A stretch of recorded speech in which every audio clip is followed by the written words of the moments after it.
ایک آدمی کے 4 بیٹے تھے۔ وہ چاہتا تھا کہ اس کے بیٹے یہ سبق سیکھ لیں کہ کسی کو پرکھنے میں جلد بازی نہیں کرنی چاہیے۔ اس لیے اس بات کو سمجھانے کے لیے اس نے اپنے بیٹوں کو ایک سفر پر روانہ کرنے کا فیصلہ کیا اور کسی دور دراز علاقے میں ناسپتی کا ایک درخت دیکھنے کے لیے بھیجا۔ ایک وقت میں ایک بیٹے کو سفر پر بھیجا کہ جاؤ اور اس درخت کو دیکھ کر آؤ۔ باری باری سب کا سفر شروع ہوا۔ پہلا بیٹا سردی کے موسم میں گیا، دوسرا بارش میں، تیسرا گرمی کے موسم میں اور سب سے چھوٹا بیٹا کھیجا کے موسم میں گیا۔ جب سب بیٹے اپنا اپنا سفر ختم کر کے واپس لوٹ آئے تو اس آدمی نے اپنے چاروں بیٹوں کو ایک ساتھ بلایا اور سب سے ان کے سفر کی الگ الگ تفصیل کے بارے میں پوچھا۔ پہلا بیٹا جو سردی کے موسم میں اس درخت کو دیکھنے کے لیے گیا تھا، اس نے کہا کہ وہ درخت بہت بدصورت، جھکا ہوا اور ٹیڑھا سا تھا۔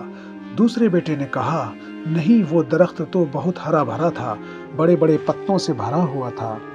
تیسرے بیٹے نے ان دونوں سے اختلاف کیا، وہ درخت تو پھولوں سے بھرا ہوا تھا، اس کی مہک دور تک آ رہی تھی اور یہ اس سے حسین منظر اس سے پہلے اس نے کبھی نہیں دیکھا تھا۔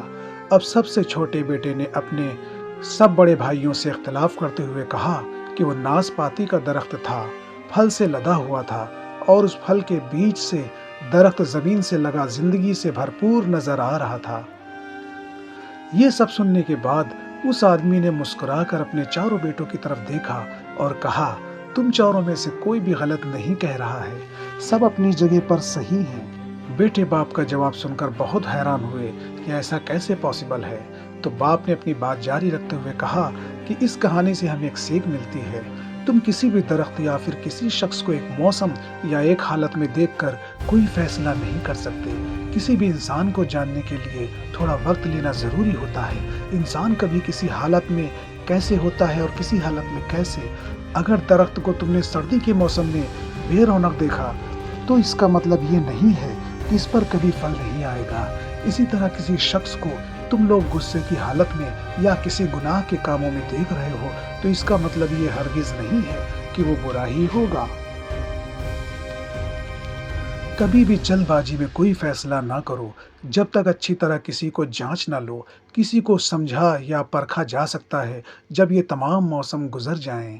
اگر تم سردی کے موسم میں ہی اندازہ لگا کر نتیجے پر پہنچ جاؤ گے تو گرمی کی ہریالی، بہار کی خوبصورتی اور بھرپور زندگی سے خوشحال ہونے سے رہ جاؤ گے۔ صرف ایک دکھ پریشانی کے لیے اپنی زندگی کی باقی خوشیوں کو داؤں پر مت لگاؤ۔ زندگی کی ایک برے موسم کو بنیاد بنا کر باقی زندگی کو مت پرکھو۔